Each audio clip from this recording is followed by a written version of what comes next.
এবং কতটা খাবার আমি খাবো সেটাও লিখিত। আশ্চর্যের ব্যাপার হচ্ছে আমরা কতগুলো দানা বা ভাত দুনিয়াতে খেয়ে তারপর মারা যাব সেটাও কিন্তু লিখিত।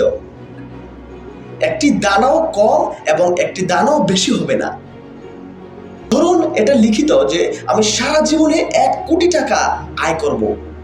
এই সিদ্ধান্ত মহান আল্লাহ তাআলা নিয়েছেন, কিন্তু আমি হালাল উপায়ে আয় করব না হারাম উপায়ে আয় করব সেটা আমার একান্তই সিদ্ধান্ত। যদি আমি ধৈর্য ধরি, আল্লাহ তাআলার কাছে চাই, তাহলে হালাল উপায়ে এই 1 কোটি টাকা আমি আয় করব এবং মারা যাব।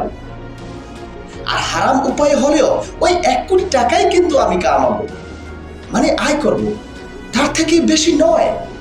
আমি যে ফলটি আজ সৌদি আরব বসে খাচ্ছি সেটা হয়তো ইতালি কিংবা থাইল্যান্ড থেকে ইম্পোর্ট করা।